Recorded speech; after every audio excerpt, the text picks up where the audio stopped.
Bonsoir à tous, on se retrouve pour une nouvelle histoire à raconter et à écouter pour les petits. Ça s'appelle L'hiver de Jill Barclay. On y va. C'était le cœur de l'hiver. Il faisait très très froid. Un vent glacé soufflait de l'est. Il allait neiger. Au buisson, au mur, les lampes s'allumaient derrière les fenêtres des maisons des souris. On voyait d'autres petites lumières sortir du magasin de la souche, filer le long du buisson puis disparaître sous les racines noueuses. Les souris avaient senti la neige dans l'air et rentraient prendre un bon dîner au coin du feu. Monsieur Pomme, le gardien du magasin, sortit le dernier. Déjà les flocons tourbillonnaient. Il poussa la porte d'entrée de sa maison. Madame Pomme appela. « C'est toi, mon ami ?» Tout l'après-midi, elle avait préparé pâté, gâteau et pudding en prévision des jours froids. Elle tira 2 fauteuils près du feu et servit le dîner sur un plateau. Les voisins de la maison du charme faisaient beaucoup de bruit. Les enfants voyaient la neige pour la première fois. Guillaume et Cardoline criaient « Il neige, il neige !» Ils poursuivaient leurs sœurs, Jeannette et Paquette, avec de la neige prise sur le rebord de la fenêtre. Madame Line apporta de la purée de marron. « À table !» appela-t-elle. Après le dîner, les enfants montèrent se coucher. Avant de s'endormir, ils regardèrent danser les flocons devant la fenêtre. « Demain, on fera de la luge, dit Guillaume. « Et des crêpes à la neige, dit Jeannette. « Et une souris de neige, dit Paquette. « Et moi, je la démolirai, dit Cardon, qui fit tomber les filles de leur tabouret. Le lendemain matin, les souris du buisson au mur virent que la neige arrivait à mi-hauteur des fenêtres. Perché sur la table de la cuisine, Monsieur Pomme dut se hisser sur la pointe des pieds pour voir au dehors. Mais quel spectacle y attendait! Les champs étaient recouverts d'une épaisse couche de neige.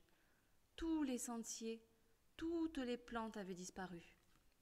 Quand la famille Line descendit prendre son petit déjeuner, la cuisine était sombre et silencieuse.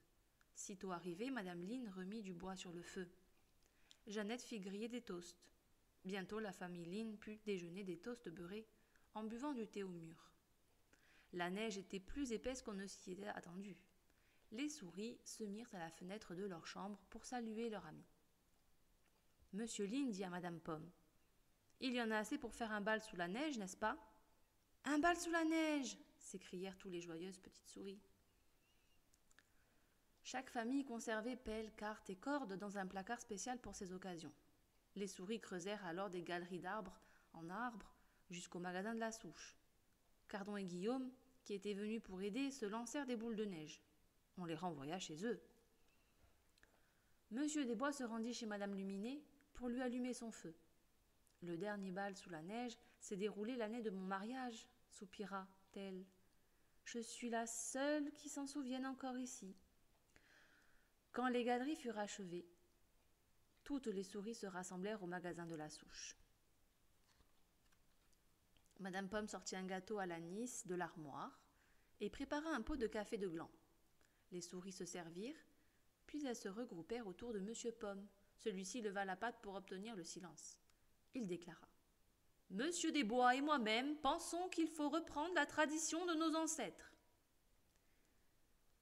Quand la neige est profonde, que le champ est endormi, quand la prunelle est bien ronde, que l'étoile cloute la nuit, quand le ruisseau de glace est pris, un bal sous la neige réchauffe le cœur des souris. Mes amis, il y aura un bal sous la neige ce soir au palais de glace. » La neige s'était accumulée contre le magasin de la souche. Les souris la jugèrent parfaite pour faire un palais de glace. Elles s'armèrent de leurs pelles et commencèrent à creuser. La neige était extraite de l'intérieur du tas, empilée sur des charrettes et emportée jusqu'au ruisseau. Guillaume et Cardon participaient à l'opération avec enthousiasme, mais ils furent renvoyés quand Monsieur Pomme les surprit en train de glisser des glaçons dans le cou de Paquette. Le cœur du tas de neige fut évidé avec soin. Monsieur Pomme inspecta entièrement le toit, puis il se prononça. « Ce toit-là est aussi solide que celui de notre magasin. » Il faisait bien chaud dans les cuisines du buisson au mur, potage, punch et pudding bouillés à petit feu. Et dans les fours, tourtes et gâteaux dorés à souhait. Jeannette et Paquette aidaient Madame Pomme à enfiler les pommes pour les faire rôtir.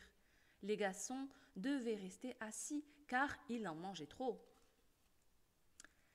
Les vers luisants avaient été chargés de l'éclairage. Monsieur Lin alla les chercher de bonne heure sur la berge, car Madame Pomme avait insisté pour leur donner un bon dîner avant leur longue soirée de travail. À l'heure du thé, le palais était terminé. Les colonnes, les sculptures de glace, la piste de danse, tout scintillait sous la lumière bleue.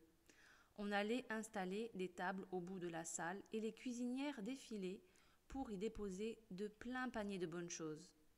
Les enfants décorèrent la petite estrade de branches de houx où Basile, le sommelier, installa des chaises pour les musiciens. Quand tout fut prêt, les souris admirèrent leur œuvre et rentrèrent chez elles pour se laver et se changer. Manchons et écharpes furent laissés au vestiaire. Les souris avaient mis leurs plus belles toilettes. Guillaume et Cardon s'étaient glissés sous une table. Parfois, une petite patte apparaissait et hop, un gâteau disparaissait. Basile attaqua un air joyeux au violon et la danse rapide tourbillonnante commença. Guillaume et Cardon firent tourner leur sœur si vite sur la piste glissante que Jeannette gémit en verdissant un peu. « Je ne me sens pas très bien. » Madame Pomme monta sur une chaise, frappa 2 couvercles l'un contre l'autre, puis elle annonça. « Le souper est servi !» On mangea, on but, on dansa fort avant dans la nuit. À minuit, tous les enfants du buisson au mur furent ramenés chez eux et mis au lit. Dès qu'ils furent bien à l'abri, leurs parents retournèrent au bal. Basile fit flamber un punch au mur et la danse reprit de plus belle. Le bal sous la neige se poursuivit jusqu'à l'aube. Les musiciens étaient là. Les colonnes commençaient à fondre. Les souris n'avaient plus très envie de danser. Elles regagnèrent leur maison par les tunnels et se coulèrent dans leur lit bien chaud. Dehors, il neigeait à nouveau. Mais toutes les souris du buisson au mur dormaient comme des loirs. Et voilà, l'histoire est terminée. J'espère que cela vous a plu. Je vous dis à bientôt.